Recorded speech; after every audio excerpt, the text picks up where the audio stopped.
D, you're a paralegal that deals with finances. I'm an attorney that deals with finances. Apparently, Megan on the show is into numbers. And because of this, Nick Lachey says we should know that season 9 reunion is going to be full of surprises, new revelations, and maybe even a chicken smoothie. I don't get it. I don't think that's adding up. Oh, let's see if we can figure it out. Season 9, episode 13, the Love is Blind reunion. Let's watch. Remote reality, yeah, that's the key. Unlocking stories wild and free. With our hosts, side by side. Channel surfers, let's ride. Hey, Channel Surfers, welcome back to Remote Reality. And if you're new here, welcome to Remote Reality for the first time. We're a little bit new here. We've been around since April, and we're so excited that you're joining us. I'm Lauren, and I'm an attorney that loves analyzing things and loves reality TV and true crime. And I'm Dee, her paralegal that she drug into podcasting. Kicking and screaming. Yeah, Dee did not want to be on video, but this is the wave of the future. We're pulling her into 2025. Mm-hmm. So some of the legal work we do deals with finances and debtors, and that's where we come into numbers. We're kind of number nerds. Nick Lachey, I don't think he meant numbers. I think he was making a joke about numerology, but I did a little research because, I love to deep dive. I'm a nerd. And the number 9 does not mean surprises and chicken smoothies and new revelations. 9, which if we're looking at the season number, would mean completion, universal love, humanitarianism, and letting go. So that's interesting. Yeah, since nobody made it to the altar this time. And it's the completion of a season. It's letting go at the altar. You did get, for the most part, kind of a sense that the cast all really got along and liked each other. Now, I said for the most part. We will get into that. And the humanitarianism, we're going to deep dive into this type 1 diabetes conversation. The Lacheys, you heard them tell Jordan that they are connected to it. So I figured out a little bit more on that. Now, if we look at Love is Blind season 9 reunion and look at the whole words, find an expression number, that number is 8. That number means power and authority, balance and justice, or karma, material success and achievement, executive ability and management. Nowhere in here am I finding chicken smoothies or surprises or new revelations. No. But he didn't say numerology. He said numbers, and still not adding up for me. I think he's just being cheeky. I think somebody else wrote it for him probably, and they didn't know. Just reading what's on the prompt. Yep. This season 9 cast was bringing the looks. They really pretty much did it up for finale night, pretty much. First of all, Vanessa, her hair transformation, amazing. This host, she's the host with the most. Yeah, she had a very classic Grace Kelly almost kind of look to me. I said old money blonde. It was a short haircut. She had blonde highlights, still had a dark color, but like blonde highlights. Very elegant. I love that look on her. She looks so young. You're right, Grace Kelly. Yeah, they're a very attractive couple. When I was looking at them sitting there side by side, yeah. Nick was looking handsome too. Now they were in all black like this was a funeral. But Well, Miles Smith, I have never heard of this artist before, but I loved that song. yeah, I had never heard of him either. It was a very nice song. It's I called liked Nice it. to Meet You. It's from 2024. Apparently he's 27 years old, which means he was born in 1998. And he's I was like, whoa, that was 27 years ago. And he's a British recording artist. Now, I have to comment on this. I don't know if you notice this or have anything to say about it. His violinist, who is kicking ass up there, she looked like Shannon Daughtry. She looked like she was on 90210. Gosh, I didn't even notice her. I never noticed these things. You notice all of this stuff going on in the It background and everything. Crazy. I was like, oh my God, where's Dylan and Brendan? Oh, Yeah. Brandon. Anyway, it was uncanny, the resemblance. Now, speaking of looks, best dressed. Let's talk about our favorite. Who do you think the best dressed was for the girls and for the guys? Dee, What do you think for the guys? For the guys, I really like Jordan. I thought he just looked like 007 sitting up there or something. Very handsome, very Yeah. elegant. He was wearing a tux. It did still kind of give the wedding look. Did Mhm. anybody else wonder, is he just wearing what he wore to the wedding? Because he has like dad clothes, like the Yeah. white Reeboks. Oh, that's a good possibility. I hadn't even thought of that. Not that it didn't look great on him, but actually he said he's lost some weight since the season, and that suit fit him like a glove. Yeah, he looked Or that tux. really good. He did. I was between Jordan, but my other favorite was Patrick. Patrick had on a brown suit. He had a white shirt that was slightly unbuttoned. That suit looked good on him. That was a good looking suit. It was. He was And I very wouldn't. polished. Yeah, and brown I wouldn't think would look that good, but he wore it well. Now, there were other outfits that aren't the worst dressed, but I think Edmond deserves an honorable mention here. His outfit, it was casual, but the way he wore it, it looked business casual. It was like a yellow shirt and pants with nice brown dress shoes. He had on his signature comb, but he really looked fashionable and stylish. He looked good in that outfit. He wore it well. Well, I mean, he just has his own style anyway. I mean, throughout the whole show, he's always been very iconic with his look and unique. Absolutely. Different, yeah, very different from everybody else. So let's turn to the girls. Which lady was the best dressed? My favorite was hands down Madison. She looked amazing in that dress. Now, when she walked in, she did not look happy. She looked upset, and I think she had an allergic reaction to something because her lips, they look like they were swollen, like they were 4 times the size of what they would normally be. What did she get into? Like, her dress was stunning, but she did not look like she was feeling well, and I was worried. I don't know. She just looked angry to me most of the episode. But her her lips were swollen. Well, she's not the only one that I thought her face looked different. I also thought that Annie looked different. I could not pinpoint what it was, but I'm like, Annie does not look like she did on the show. Maybe she's lost some weight and her face is thinner or slimmer, or maybe it was the lighting making her face look slimmer, but I just thought she was, she looked different. Now, one of my friends thinks Madison just had some lip filler, so maybe that was it. Maybe she just had it done and they still haven't come back down to where they should be. But she just didn't look like she was feeling well, but she was beautiful. And that dress, Madison's dress, that color on her, the silver, it was like a sequence and it had a high slit up it. It also had some parts that were like skin colored mesh, so you could see there was very some sexy sheer or something. Yeah, and her earrings were awesome. She was wearing it looked like glass slippers, very Cinderella. Yeah, stunning dress. She looked like a bottle of champagne. Like, it reminded me like a champagne color. Yeah. Yes. I love the dress. I have to say though, I had a tie, and Madison was one of them in the tie, just like Jordan. I had her tied with Kacie. Yellow was a great color on Kacie. I cannot pull off yellow. I hate yellow. She pulled it off well. And the neckline, it was so unique. She had a low neckline, but it wasn't a V cut. It was like a triangle cut. Yeah, so, it did look good on her.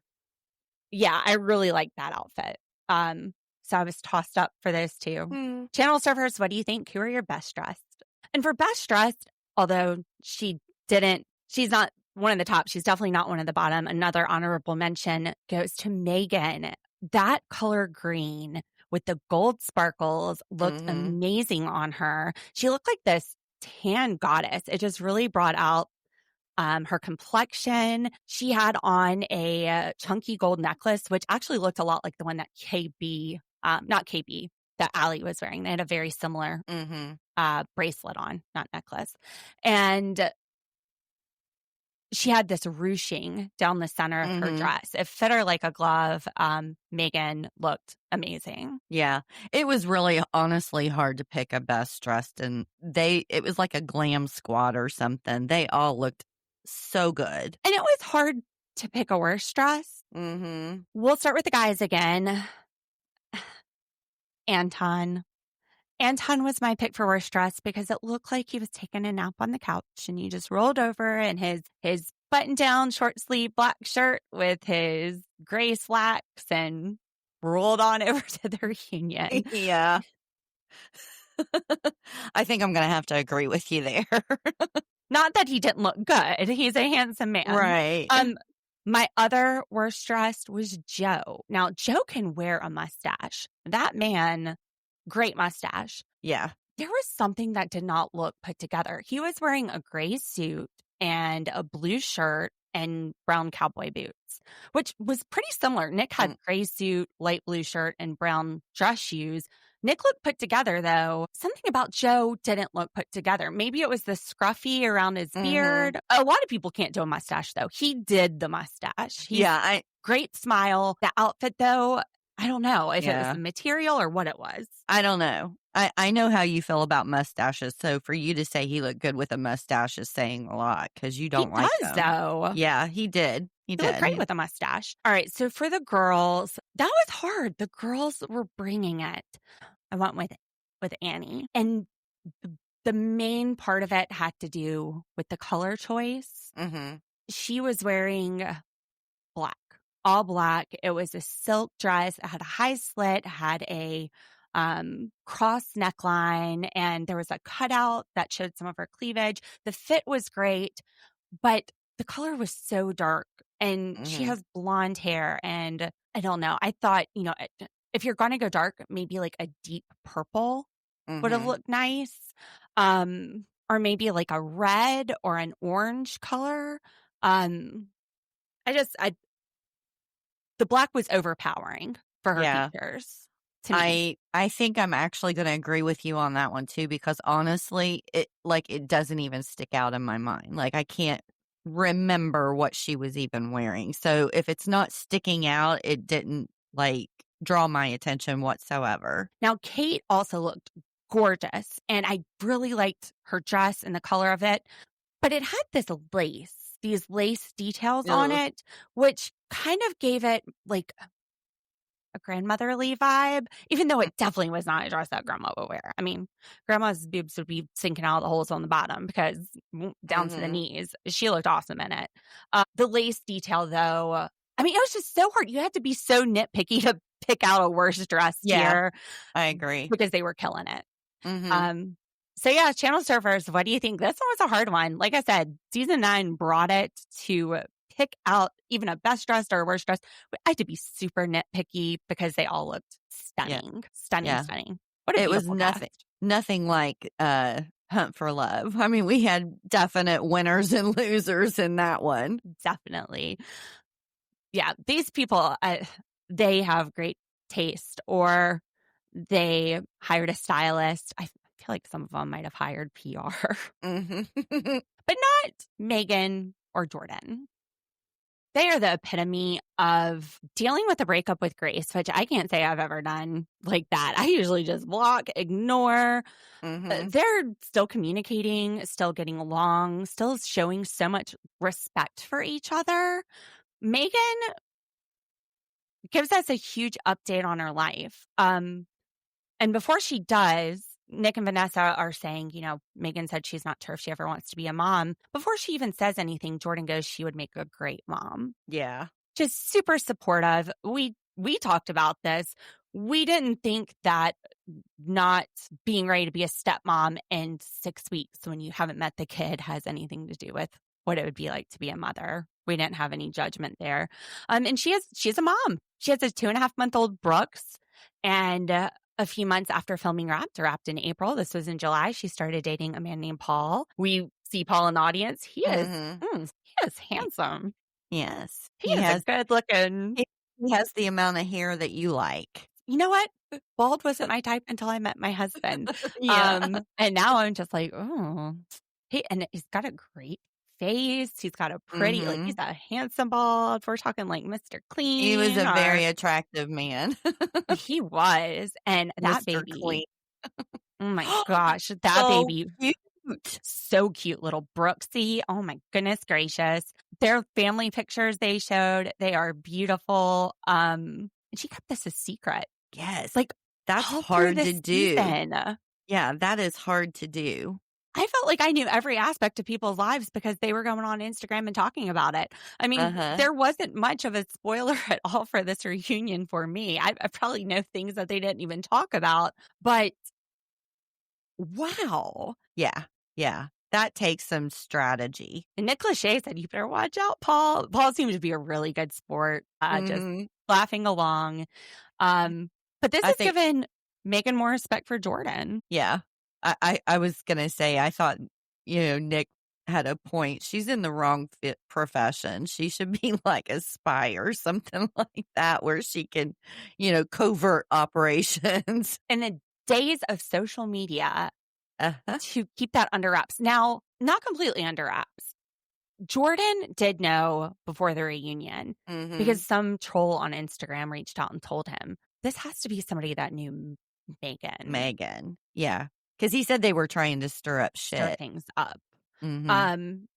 And Megan was very forthcoming. So I'm glad they had that conversation. I think whether he had heard it through a troll or not, that she probably would have reached out to him before. I hope so. Yeah. I think she would have given him the heads up right before. Now, also, Kacie knew beforehand and kept it quiet. And that gave me some respect for Kacie.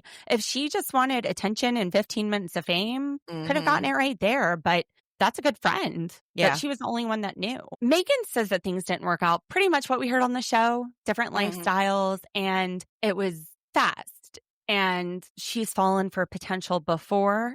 She didn't think that was a good idea for a marriage. Just very mature, what we've seen from Megan this whole time. She says she wished she would have given Jordan more grace. Really being a parent and having that kid around 24/7 and understanding that responsibility. Like you can, general idea about it, but until that's your responsibility, it's different. Yeah. Kind of like if somebody is like, somebody lost his spouse, you can feel empathy for them, but unless you've been through it.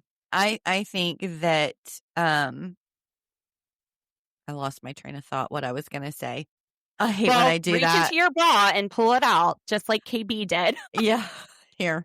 We got to start doing that. KB, they go to talk to her at the end and she pulls something out of her bra and everybody's like, oh, she's like, no, I've got a bad memory. Same. Taking notes, KB. I'm on your page.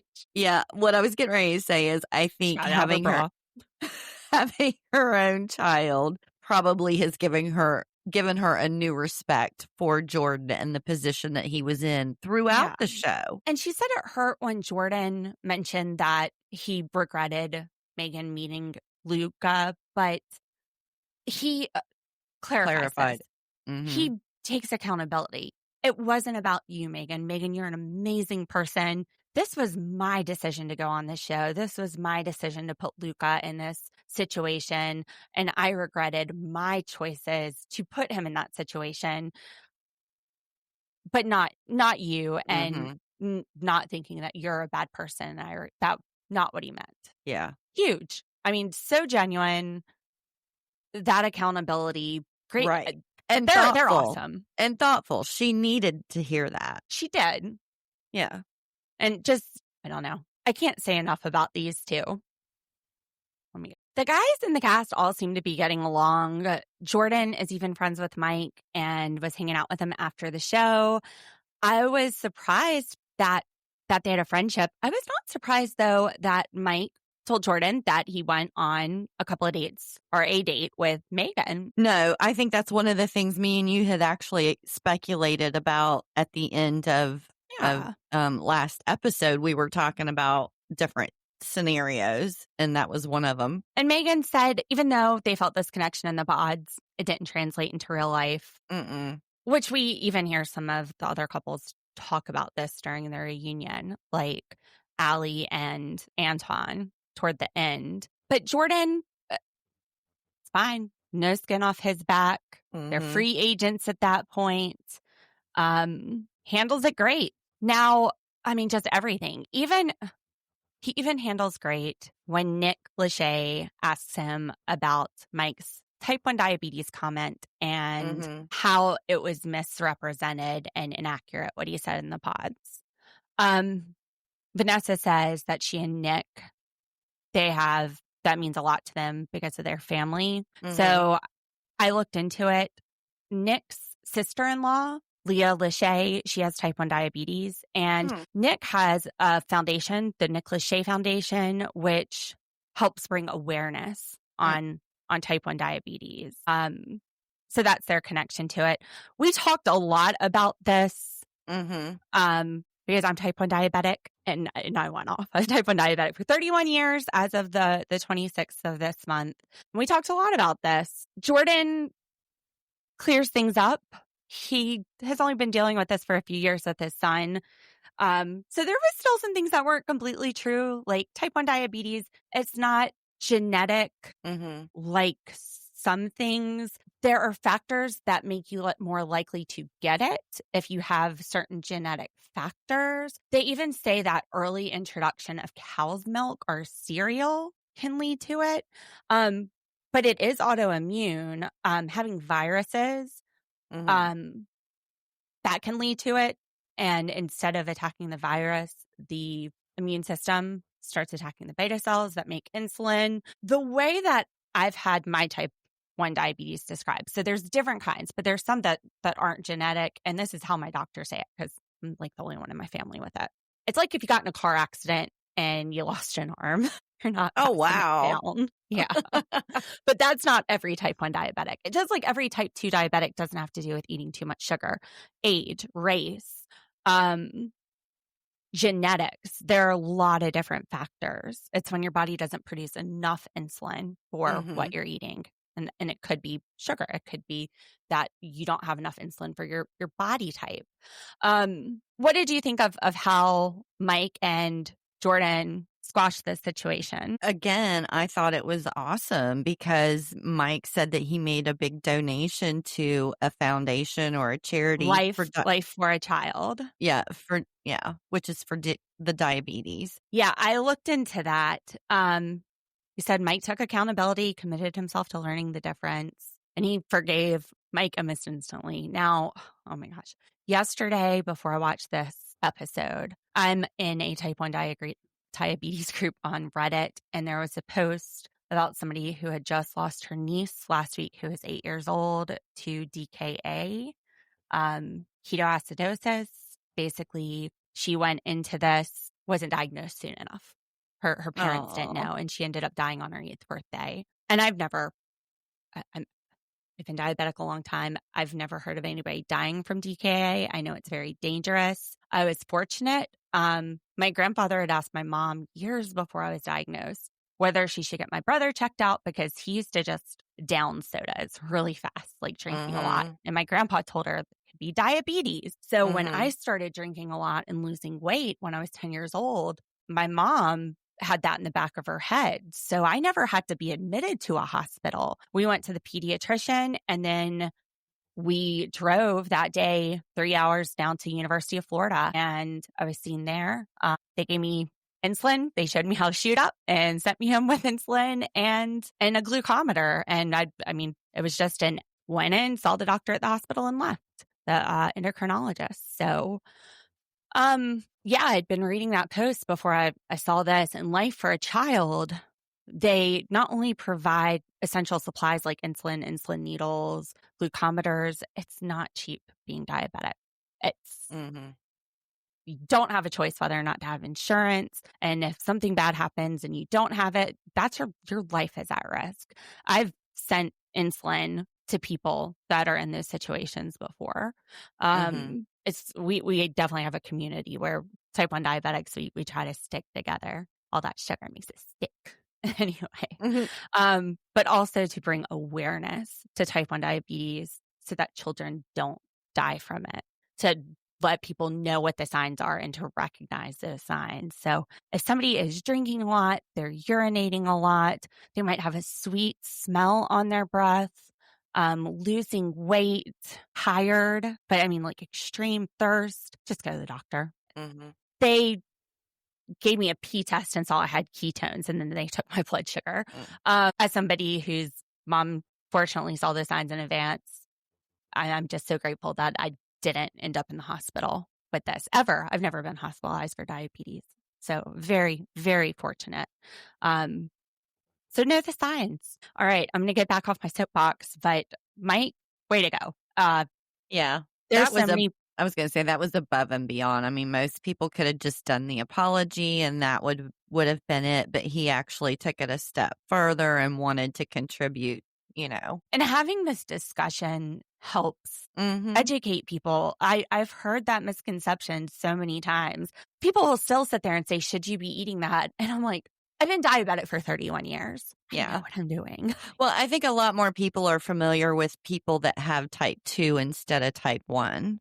Sure. So that's probably why there's so much But it's misunderstanding about very it. annoying to be 41 years old and have lived with this since you're 10 and have somebody that doesn't know you very well ask you if you should be eating something. Yeah. Well, that's when And people it need to happens all the practice. time. Well, that's when people need to practice. Just keep your mouth shut. If this person's been living with it for their life, they pretty much know what they can and can't do. We know how to manage it. That's right. That's my soapbox.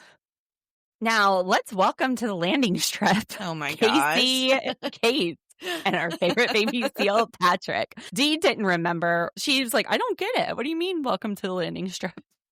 When she was, I had to explain to her it was Kacie's pubes. yeah, I had completely forgot that. She said she had a rough day on Zoom, but I had to remind her I've been dealing with the Department of Justice employees during a shutdown. So we've both had interesting days. Yeah, my brain is just already, been it's a fun already week. fried. This is the best part of our week, being with you channel servers. We love you Yeah. guys. Now, Kacie and Patrick. I left this reunion believing Kacie. Really? Yeah. Tell me what you thought. I wasn't really sure, honestly. I still am just, I still feel like he said, she said. I didn't come away with a clear, I believe this person over the other person. But he said the same thing she said. Kacie said, we got back. It was a Saturday. Mm-hmm. I said, okay, on Tuesday, let's get together and talk about this. We've been through a lot. They've been away from their home for what, 6 weeks, 3 weeks, a month? They've been away from him for a few weeks, I don't know. at least. Mm-hmm. Well, they're in the pods for 3 weeks. Yeah, the pods, I think, were 3 weeks. And then it was another 3 weeks of them with the trip and then the apartments. But they didn't go to the trip or the apartments. True. But so Kacie and Patrick had been gone for about 3 weeks. So you've been through a lot. You've been through a lot of emotional stuff. She said she realized she didn't think she would be at a place where she could marry him. She wouldn't feel the attraction, the draw to him enough to marry him in 3 more weeks. Mm-hmm. And she just needed to digest everything. So she says, I can't talk about this now. I'm still processing everything. I'm not going to give you the answer that you want if we talk about it right now. I need clear thoughts. I need to be back in my space. It's Saturday. Let's talk Tuesday. Mm-hmm. Saturday, Sunday, Monday, Tuesday. 3 days from now, let's talk. And Patrick wanted answers then. He wanted to talk right then. He wanted to sort things out. And he said, if we have to wait until Tuesday, then we might as well just be friends and respectfully ask for the ring back. Mm-hmm. And then you go to Patrick's side and he told the same story. What was different about his story? Except he threw in some party that happened after the fact. Yeah.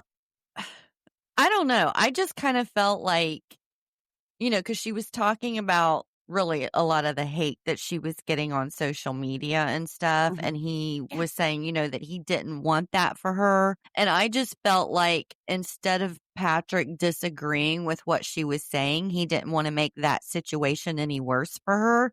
And I just felt like he was just kind of like giving in, that he wasn't going to argue with her about it. Well, he said that. He said that is why he was doing it, to protect her.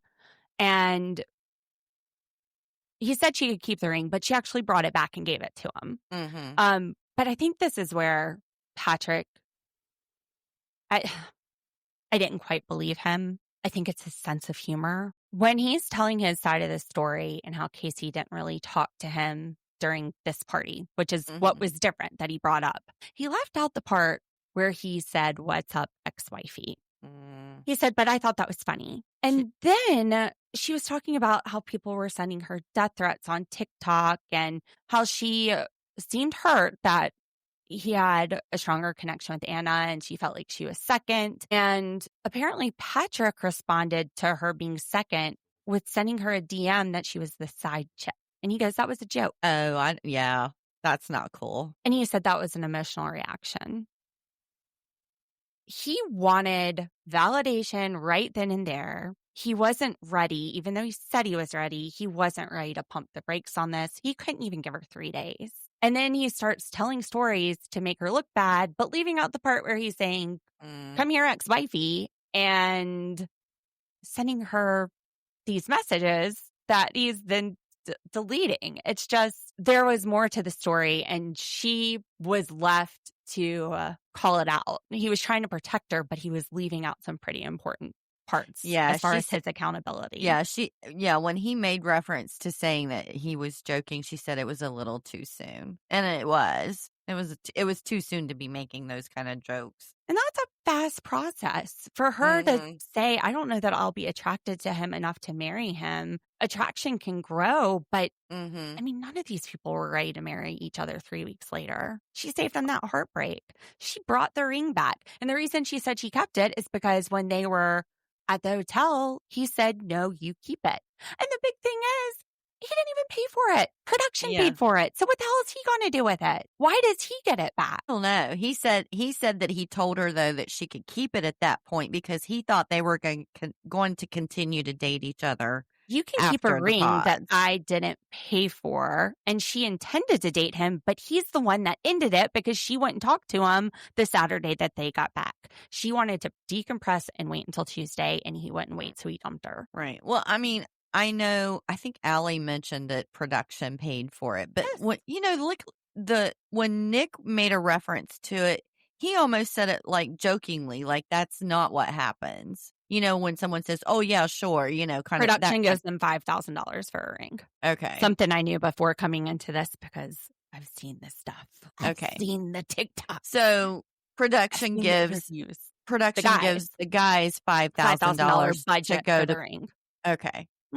Yeah. Well, I mean, maybe there's a possibility he added to it, and that's why he wanted it back. I don't know. But traditionally, don't hurt her. He's sitting there saying, if you're not going to talk to me about this right now, then I want the ring back. I want to hurt you because you aren't immediately talking to me, which that's not a good idea. She is absolutely right. If you are not in a good headspace, do not have that important conversation with your partner. Wait until things calm down. And she's not saying, I'm never going to talk to you. She's saying, I will talk to you in 3 days. Right. This isn't some indefinite thing she's leaving open. Yeah, I don't disagree that if you want to wait until you're in a better headspace to have the conversation, then yes. What I'm saying is, traditionally, doesn't the ring go back to the guy anyway? If an engagement is broken off and they don't get married, does it not go back to the guy? I think that's a legal question, and that depends on the state. South Carolina, ring is a gift that it's a conditional gift. It is conditioned on the marriage. The ownership of the ring does not transfer to the wife until marriage. Okay. But in some states, it's not that way. You give the ring legally belongs to the other person. Yeah. Judge Judy just think about the things. Back. Think about the things that happen. I mean, I got engaged. I had a ring.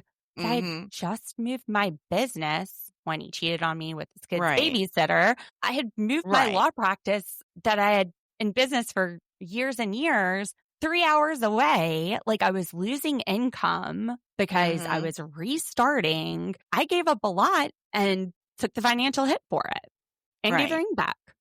But, what I was thinking is too, like with my son, I had given him my ring to use for the engagement. Yeah. And if they did not get married, I wanted that ring back. That was family. But Dee, we're talking about your family ring. We're not talking about production giving him $5,000 on a TV show. We're talking two separate things then, because I was still on the conversation. As traditional as that might be, or whatever that's legal what I things, was getting ready to say. We've got a whole different situation. This is not traditional. There's probably a legal aspect to it.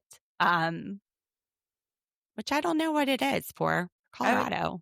It would be interesting to know. It would be. So I am not licensed in Colorado. I am not an attorney in Colorado. I am a South Carolina attorney. I've not taken a Colorado bar. And this is not legal advice, but it appears that in Colorado, they also have a conditional gift, but theirs is a little bit different than ours here. It depends on who ended the engagement. Mhm. The person who ended the engagement or was at fault does not get to keep the ring. So in that case, if Patrick, did Patrick end the engagement? She No, said she was she going to did. work on it. She ended the show, but he broke up with her before they could talk. This would be a good court case. But I think we would have proof that he ended the relationship on a text. Interesting. Very interesting. But whatever has happened between them, whoever side you decide to take, it's not okay to go to anybody and tell them to go kill themselves online. No, not at Never. all. These are edited shows. They sign documentation that tells production they can represent them with that film in any way production wants to, regardless of whether it's the truth. So they cannot go back and sue production if they don't represent them in a truthful way. They waive that right. So we don't know everything. We didn't know everything coming in. We're learning things as we go through this reunion. And regardless of whatever happened, do not be complicit in telling somebody to end their life. I just don't understand why people say things like that about anybody. For a show that we enjoy watching. And if that drama wasn't there, you would hate the show. So be grateful that these people are bringing the drama. I know. That's the only reason why I like to watch this stuff is the drama. I mean, thank you. Thank you, Kacie, for putting yourself out there and giving us the wild ride. Thank you, Madison, because I'm telling you, I would not have enjoyed watching the show if it was not for Madison. Yeah. And Annie. I mean, those ladies, you made the show. You made it fun to watch. You've had us sitting on the edge of our seats wondering what kind of stuff we were going to see next. It was fun because of the drama. And I just really appreciate it. I really appreciate that they put themselves out there and do this. And it's for our entertainment. And thank you. Thank you. Yep. It's not easy for them, but thanks. Even Patrick says that he thinks Kacie is a good person, and she does apologize and gives Patrick the ring back. Again, she's like, should I throw it at him? Which I thought was hilarious because she was like, you're not going to admit that like you have a horrible sense of humor. I have to call this out for you. And then she makes a Lord of the Rings reference. I feel like Schmeagol with the ring, which I kind of love that nerdy side of her. And then I love the basketball side of her. My friend texted, she goes, the basketball part was so boring. I loved it.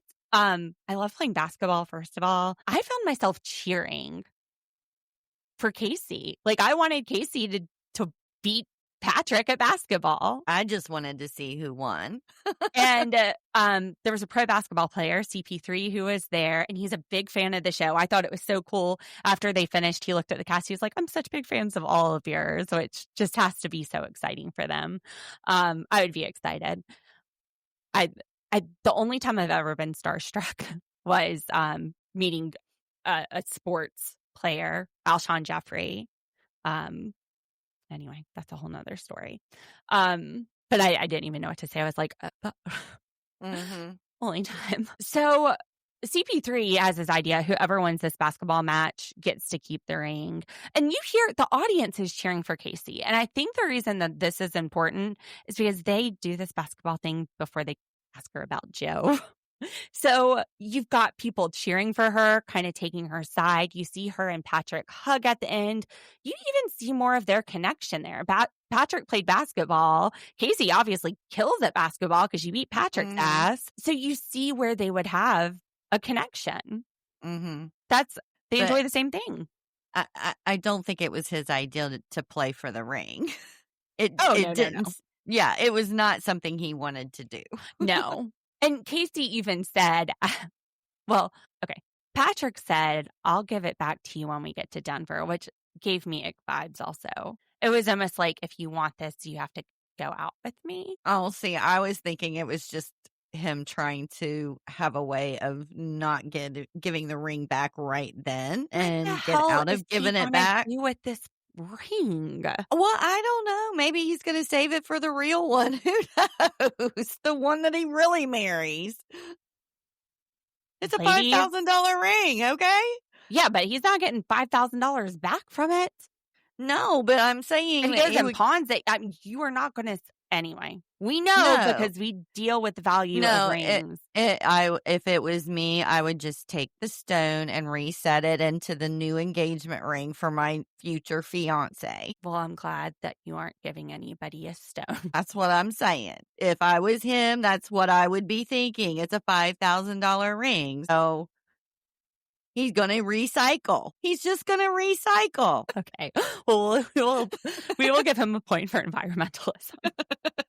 Although he should go cubic zirconia if we're doing that and not blood diamonds. Anyway, he said that. It was kind of icky to me. And Nick and Vanessa are like, no, we're not doing that. No, give us the ring. We're going to get it to Kacie. And Kacie is going, it's okay, Patrick. Like, I don't need it back. But they kind of, I don't know. It was weird. This whole ring thing was weird. I'm telling you, he didn't want to give her the ring on the show. He didn't want to give it back to her. That's what I'm thinking. Maybe he's struggling for money. I don't know. He said it wasn't about money. It's strange. The whole thing is strange. Kacie, she date anybody else on the cast? She's sitting behind Edmond, Joe, and Jordan. And she says, one of these guys in front of me. Now, I already knew because I saw an interview with Joe's girlfriend, Avery. Mm-hmm. So I already knew all of this. Did you know who it was? I knew that it was Joe. I had saw some stuff on social media right before, like it wasn't a couple weeks ago. It was like right before the reunion show. So it was earlier this week. I wonder how many people were sitting there like, oh, please don't be Jordan. Oh, please don't be Jordan. I know. Vanessa makes a joke. She's like, oh, Edmond, you dog. So funny. But yeah, Joe's like, yep, I can't hide behind this mustache. It's not big enough. He is so funny. I still think Joe is hilarious. Him and Jordan and Edmond, and they all seem to be really good friends. And Jordan keeps blaming everything on like his faces, his not understanding. ADHD. He keeps blaming everything on ADHD. It's my ADHD. He's like laughing. Him and Joe are talking the whole time. That's my problem too. It's all ADHD and menopause. One or the other. I can't remember shit. Do stupid things. Say stupid things. Same. I just talked to my psychiatrist this morning. And she's always laughing at me. I'm like, I got to turn this form in, but it'll take me 2 seconds. Of course, I put it off for a month. And she's like, oh my God, you. I manage your calendar. I know your procrastination.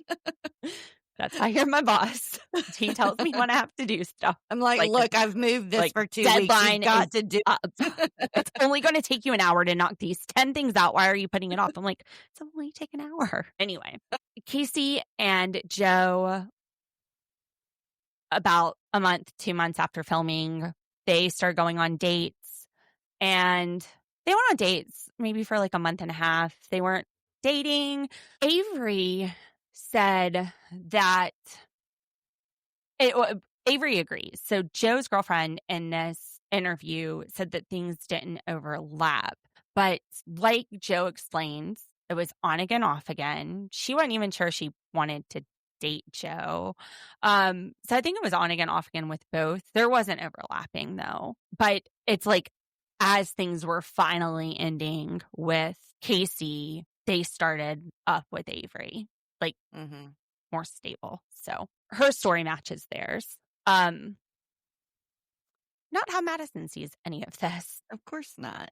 Madison. Madison blames Kacie and her actions and Joe and his actions for the end of her engagement. Because the night before Joe broke up with her, after the tux fitting, they all went out and Kacie was there and she had 2 paws on Joe's chest. And then all of a sudden, out of nowhere, Joe breaks up with her the next day. Yeah. She had googly eyes for him too. Oh, yeah. Joe kept telling her about the googly eyes and they had a conversation about that.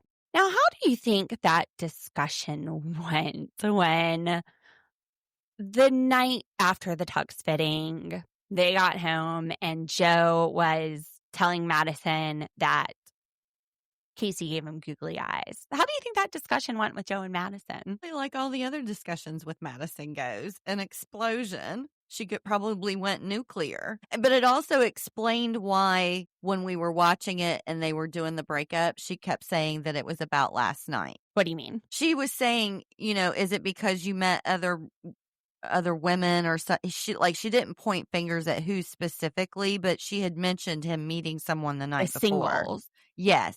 I think she scared the shit out of him, like she had been doing the whole time. Well, I mean, and he already was panicking about the tux. Nick Lachey said he was panicked that day because of all the stuff she's put him through.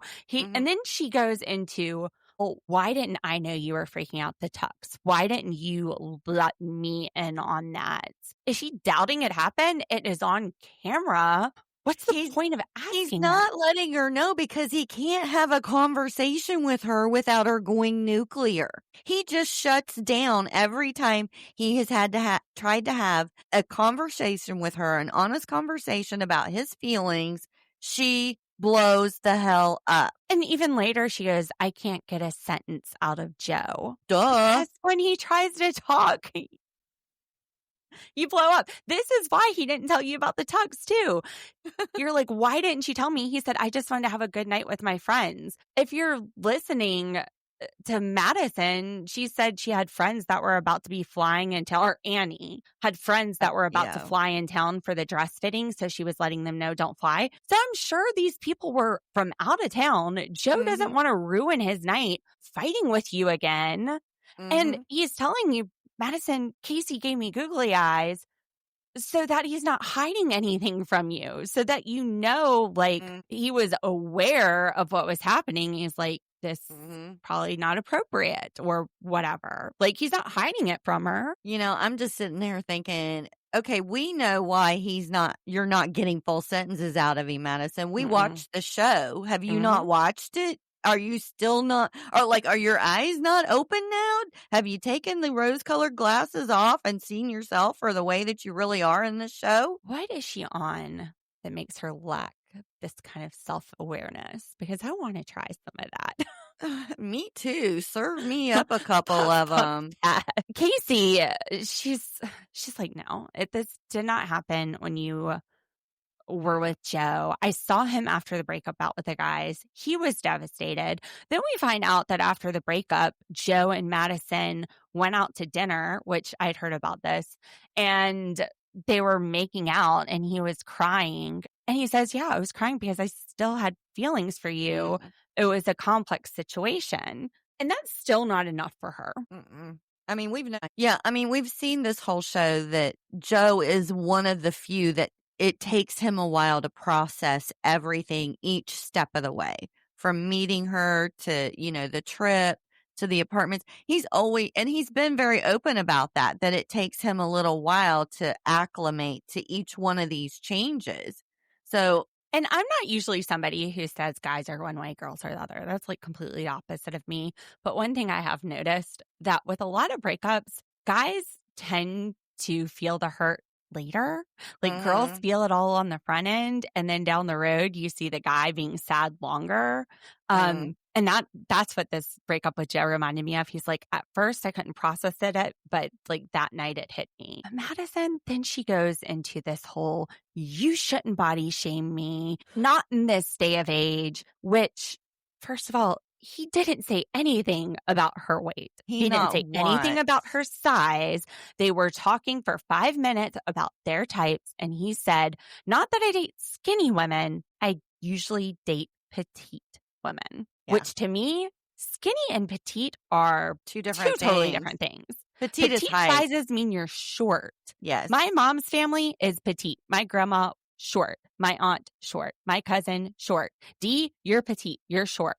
I'm 5'7". I'm not petite. My mom is 5'8". We're not petite. It doesn't matter how skinny I am. I'll never be petite because I'm tall. Madison is a tall girl. That's how I would take that. And like Joe says, it doesn't mean I wasn't attracted to you. All we did was fight and fuck. Exactly. Fight and fuck. I thought that was hilarious. F and F. Have you heard that before? No, but it was the truth. We went on a trip to Vegas years ago with a couple of friends of ours. couple of couples. I went to law school with one of the guys and a girl he was dating, and then another attorney that was my mentor and a good friend of mine and his wife. So we go to Vegas, and the guy I went to law school with and his girlfriend, they were joking about it, but they were like, all we do is fight and fuck. And it was so awkward for the other ones because we're like, oh my God, they're fighting. And they were like, oh my God, where are they? Now they're fucking. Yep. Not anymore. But back then, that's what was happening. It was awkward, but it was like the joke of the whole trip. Whenever we didn't know where they were, we're like, oh, they're fighting and fucking. But yeah, like we could tell he was attracted to her the whole season. And you know what? When he said that part, that was the closure she needed. This whole thing was about her self-esteem. He didn't, if he's saying, I usually date petite women, that isn't saying you're ugly.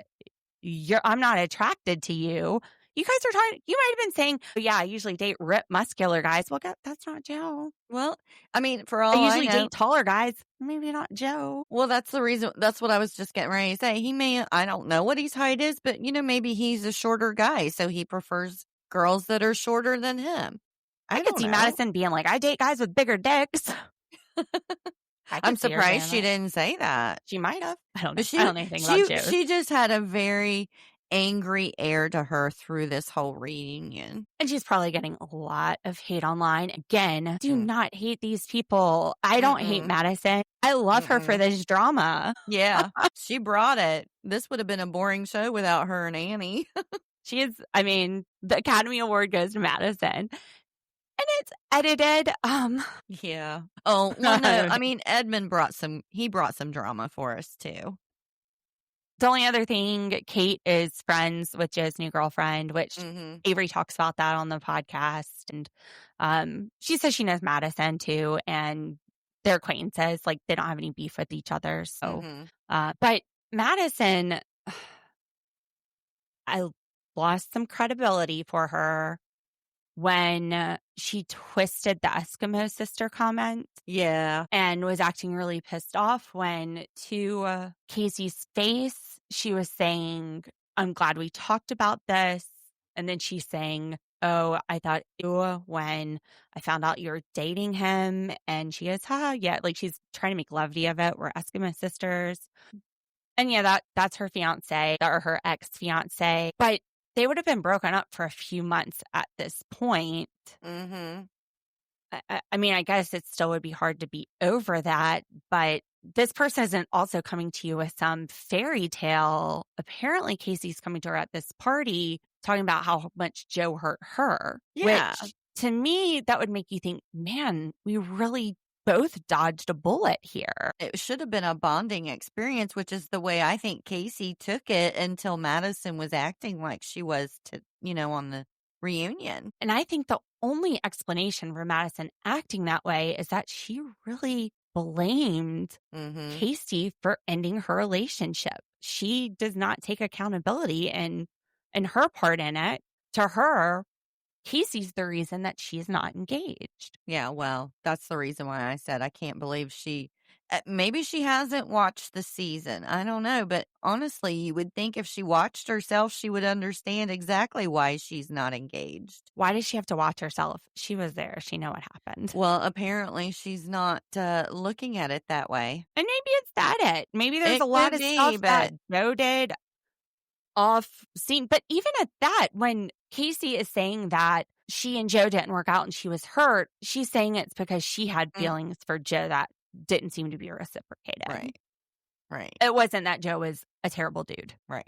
But at this pool party where the whole Eskimo sisters thing came up, Kacie's saying there was no drama between me and Avery because Avery had come to the party. Now, this is where I started to question Kate because Kate is sitting there going, oh, yeah, Joe and Avery went there together. And Joe's like, you invited Avery. Don't make this out like I was with Avery at the time. Don't get me in trouble at him. And Avery said she decided not to go to the tell-all because she knew there was going to be some drama with Madison and she was like, you know what? I just don't need to see it. It's okay. It's fine with me. Past is the past. She's cute too. She's brunette and kind of reminds me of Vanessa Lachey a little bit with the the hair. Mhm. But it's funny because they asked Patrick, they're like, let's hear from the other side. He goes, I don't know. I thought we were just at the party getting drunk and having fun. Yeah. So there's all of this flirting apparently, and all of this drama. And Patrick's like, I don't know. I didn't see it. I was Mhm. drunk. So there's one ex's reaction. And then later on, when they're talking about Kate and Brendan, actually, we'll get to that in just a minute. This all comes off the hands of the Nick and Annie conversation, and Kate. And Kate and Annie have different versions of what they experience Nick as. Annie understands what it was like to have two serious connections because one of them was Brendan. And she says that in this experience, it is high pressure. You're supposed to move things quickly. So the feelings come quickly. Even the transitions to her come quickly, which makes sense. Yeah. But then for some people like Blake, they don't. Or Anna, there are people that left the experience. Kacie did not see herself moving that quickly to the altar. So yeah, it's supposed to be Mhm. fast, and for some people it moves fast. So I understood that.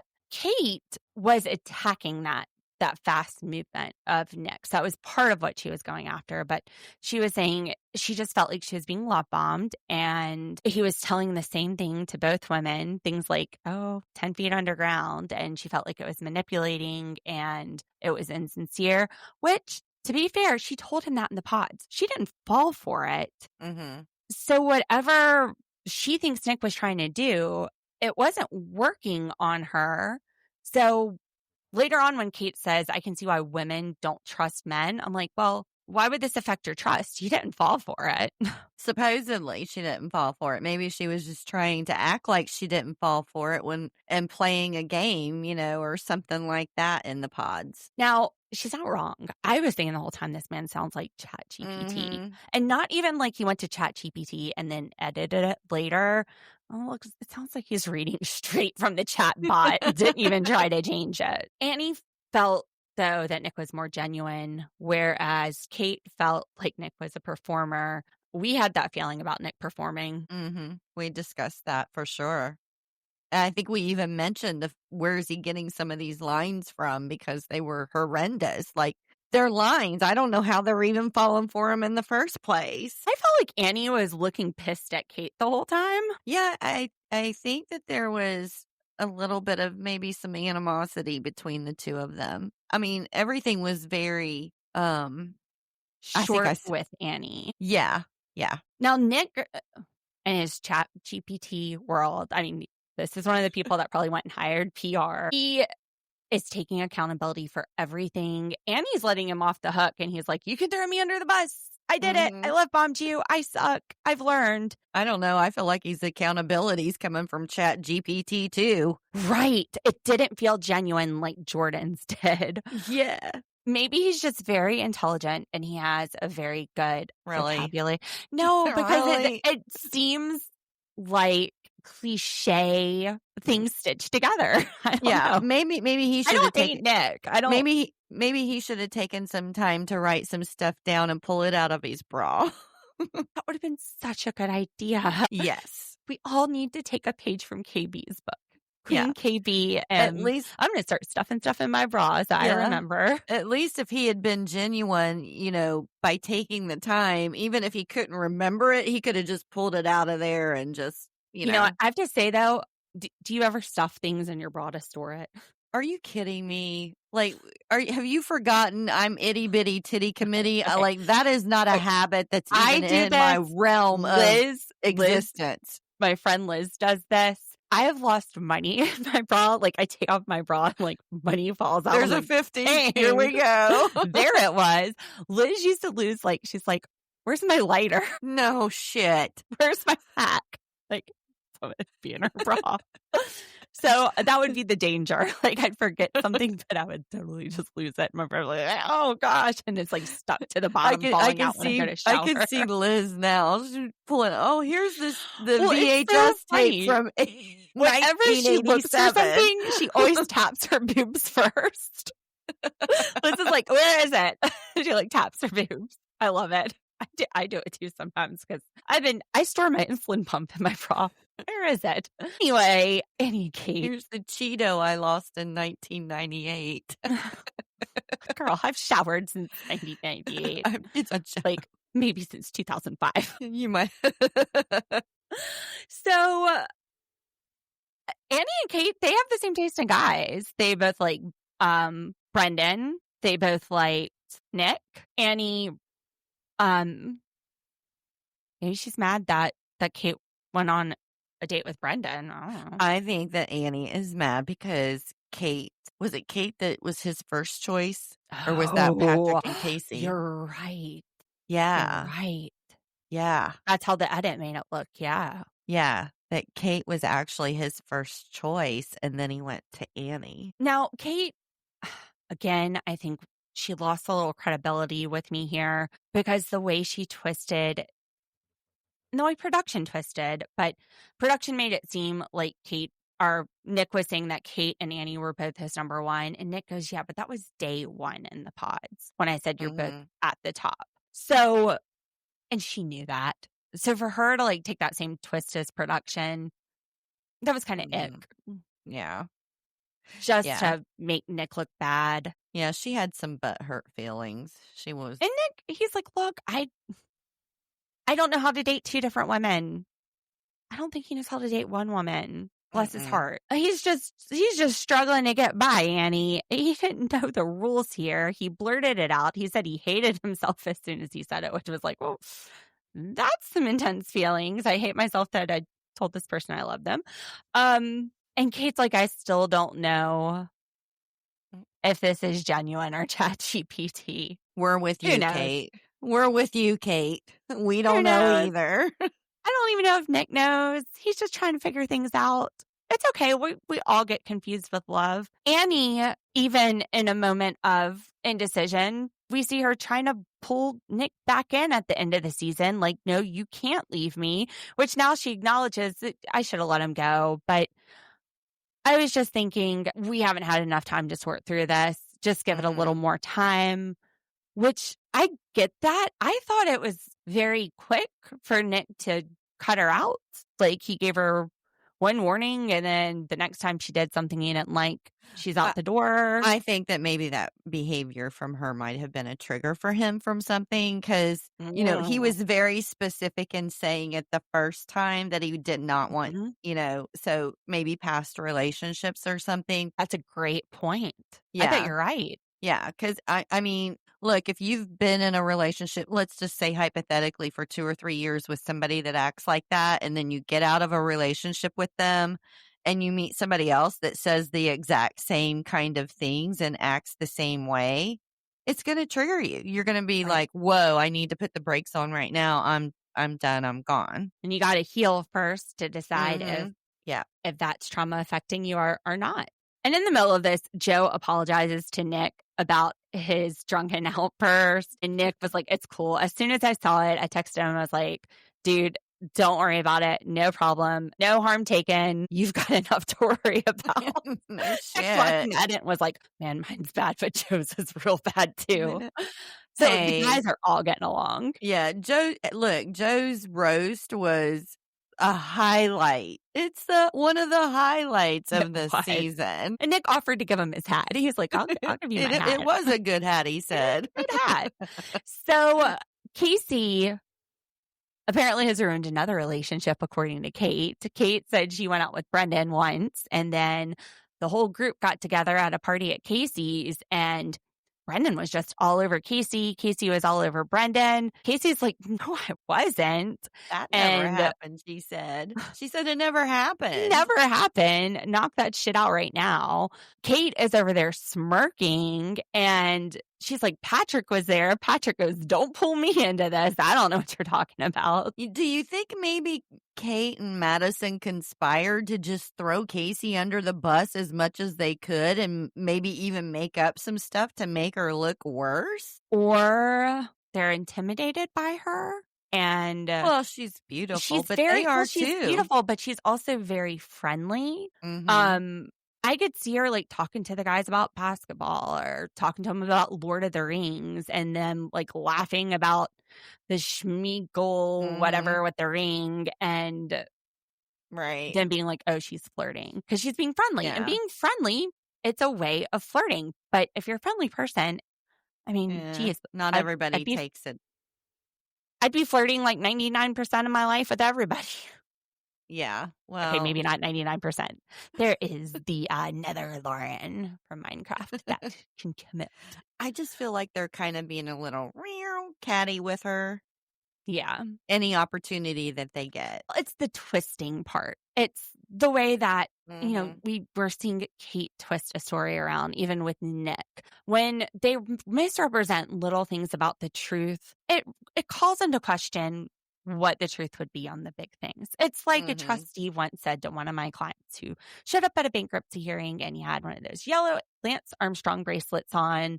It wasn't my client, actually. I was at a hearing because I always list, I make sure to cover the bases. But this person had not listed jewelry. It definitely was not my case. And the trustee said, what's that on your wrist? You didn't list that plastic rubber band bracelet for jewelry. What else didn't you list? If you are going to sit there and say, oh, well, you know, you were sitting there saying we were both at the top, and then Nick was going, dude, that's day one. Or you're Madison sitting there saying, this is the reason my engagement broke up, and not acknowledging everything else. If like the little things are what you're clawing onto, I don't know. To me, you question the big things. All right, that's my ramble. Anton and Allie. Anton's dating somebody else. She's in the audience. She's cute. He only met the friend who pulled Allie into the bathroom to tell her about the strip clubs twice, which we said that. We were like, how much does she even know Anton? She's been dating his friend for 4 months. He's been out on the show. We speculated that they really didn't know each other. And then Allie and Anton revealed that they never even talked about the strip clubs. I know. She looked so pissed when she came out of the bathroom in that scene and sat down with him after finding that out. And to find out they didn't even have a conversation about it, I was like, you've got to be kidding me. I don't think it was as big a deal to her as she was letting on, apparently. I mean, why else would you not have the conversation? Even her explanation for why it mattered wasn't logical. She was saying that it's fine for some people, but he had come back to religion. And okay, so that the fact that he used to go to strip clubs means he's not religious. It didn't. And you're not getting mad at him for that. I feel like this was a way out. Maybe it was the drinking or something. And then they go to this place and they're drinking even more. Apparently production only buys them 2 drinks when they're out with family and friends. So anything else they have to pay for. Whereas with some events, they just like keep the alcohol flowing. So, you know, maybe there were other red flags. Even during the show, she goes, this person probably didn't know Anton very well, like on the wedding. So I don't know. It feels like an excuse. And she says, said the moment that she lost this for him was when he was wearing flip-flops at the honeymoon and the way he walked. I honestly can say I can relate to that because you know how I am about feet and stuff like that. So, I mean, she said walking, but if I seen him in flip-flops and he had ugly feet, I've been like, no, I can't look at those feet the rest of my life. I can't relate to that. I live in flip-flops and I do too.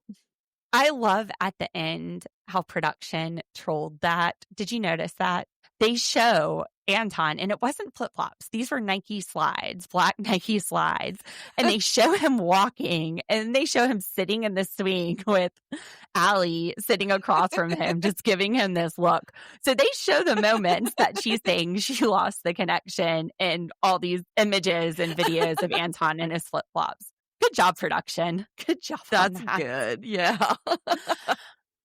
Allie, she said she did want a guy that would support her at least through school because that's her culture. And she said that's Anton's culture. And that's what they had talked about, that she would stay at home, you know, with the kids. So I don't really know how that came up, though, because it seemed like he was going to support her. Yeah, I got the impression from that conversation that both of their cultures, it's just common that the husband is the provider and Right. taking care of the family. And So, he was agreeing to that. So I yeah, don't even know why that became an issue. yeah, I don't know why it would have been an issue unless she was making reference to the fact that she understood that was their culture, but she wanted to work. She wanted to have her own money. She didn't want to be someone who just stayed home and cooked dinner and all of that crap, waiting for the husband to get home. She wanted to have a career. Now, the big thing here was she says that he was a totally different person outside of the pods, which I was thinking that makes sense. In the pods, he's well rested. He's not working.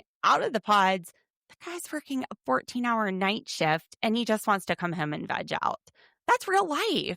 That's one of the problems with the Exactly. pods is the pods aren't real life. Right. And I'm assuming that that's the reason why they do live in those apartments for a few weeks before the weddings so that they can get a taste of real life. But a few weeks still. Yeah. It's just not enough time, in my opinion.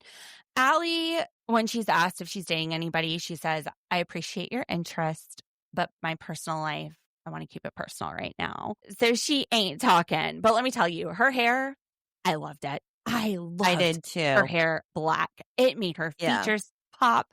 Allie was popping.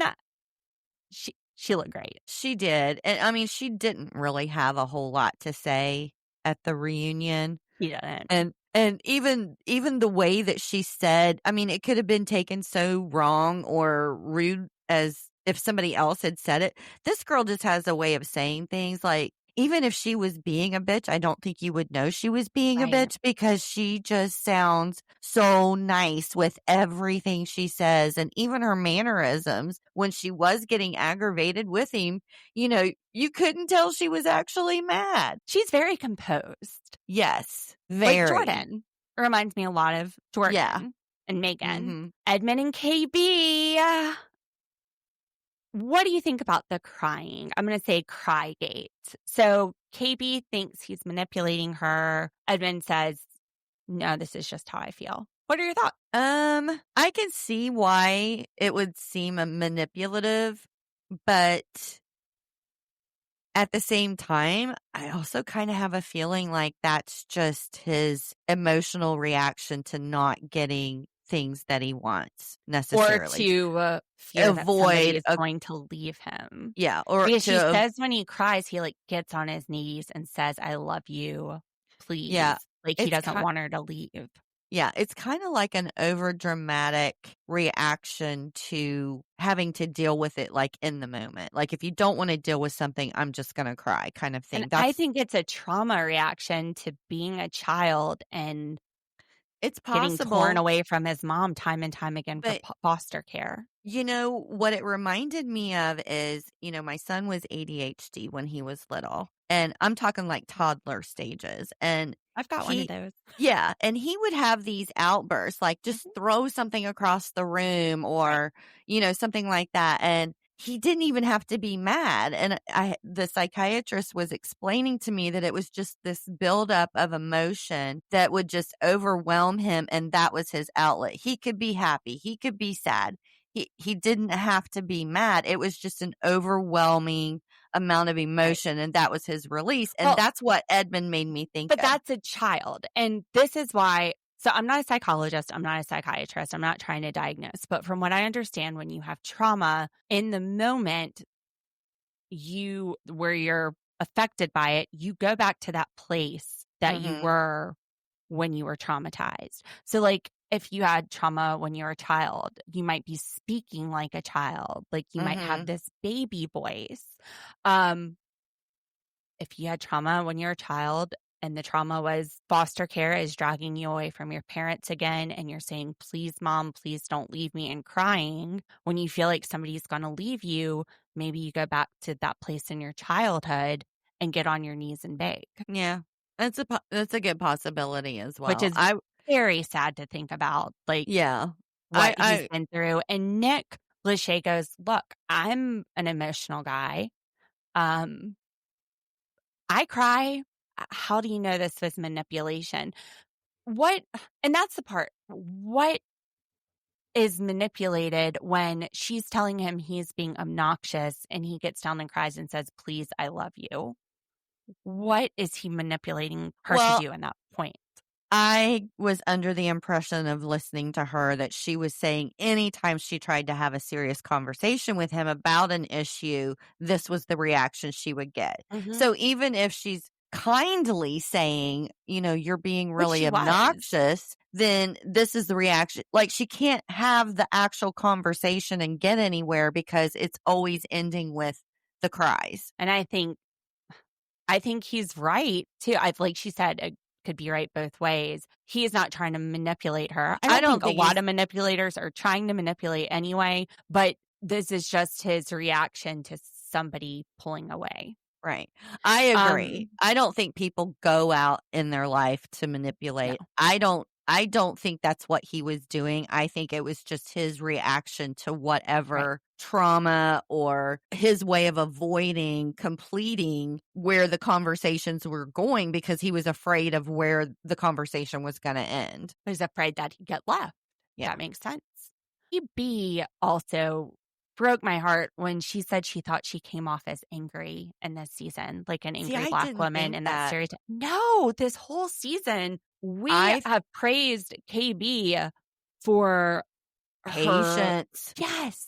The way she handles him, because I would have just lost my shit on some of those scenes that she had with him. And she was so nice with him and so patient. She had more patience and kindness in her than almost anybody, arguably than anybody on that cast. Yes. Megan and Jordan had a lot of patience and kindness, but they weren't going through the shit and the trauma with each other that KB was dealing with.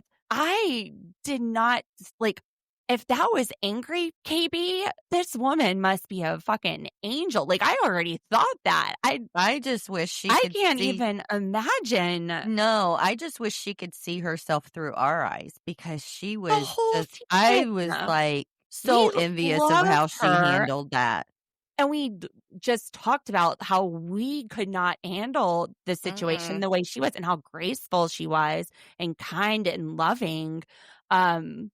So I hate that she thought the edit showed something else and that she looked like an angry Black woman, which is a stereotype. There's this game I play on my phone and they have a character in it that is Black. I don't play the game on my phone anymore because I'm just like, this one character is always angry. It's like this matching game, and this character just sits there with this angry face because you're not matching fast enough or something. I was like, I don't like this stereotype. But no, KB, we love you. We don't think that you are an angry person at all. We want to emulate you.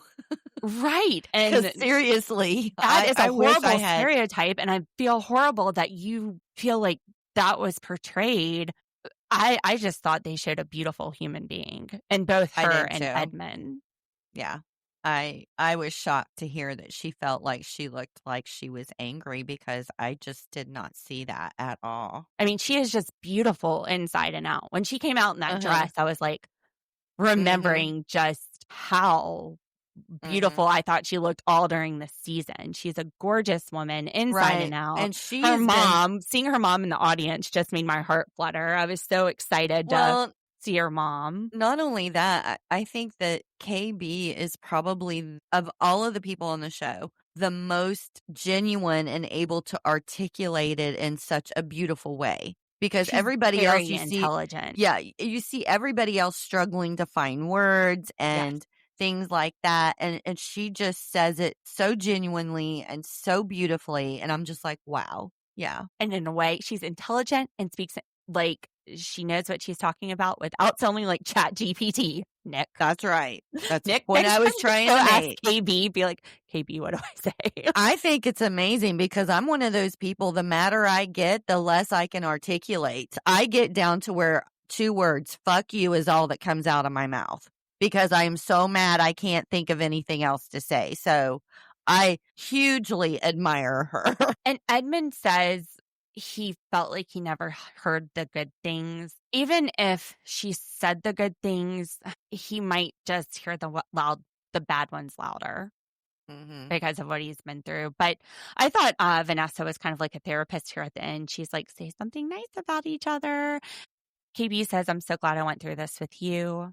And Edmond, and she's like, I saw this as a trial marriage. You know, I was sticking it through. I was going to see where it went. And Edmond said he never could get his girl as good as KB if it wasn't for this show. And she's like, give me a hug. And I was a little shocked that they hadn't talked since, because they did seem like they were still going to have each other's backs. I hope that they're able to rekindle a friendship, because they really did seem to it care might for be, each other. you know, it could be something where it would be hard for him to just be friends. If she wanted to, you know, be friends and be there for him as a friend, it may be hard for him if he's still, you know, in love with her or wanting a relationship with her or something. I don't know, but I kind of see that it's been a year and a half. Yeah, but I mean, sometimes you love people forever, even if they're not in your lives. Yeah, I don't know what that's like. Just kidding. Unfortunately, My I grandparents. do. Unfortunately, I do. So, yeah, but you could be like Cody Brown and love a lot of people. Anyway, shut up. that is it for Love is Blind, except for everybody gets protein ice cream, but not with chicken for Jordan's birthday. And Blake surprises them and brings it out, which Jordan looked like he was more in love with Blake than anybody else I on know. this cast. There's so many. Happy. I think there's more bromances than anything else on this show. Like, forget the Absolutely. marriages. It's bromance season. Like Edmond's hugging Blake, Joe's hugging Blake, Jordan's hugging Blake. They are like the happiest quad ever. And that's it. And scene, we got Anton's just lying around his flip-flop. Oh gosh. So we have done your first Love is Blind.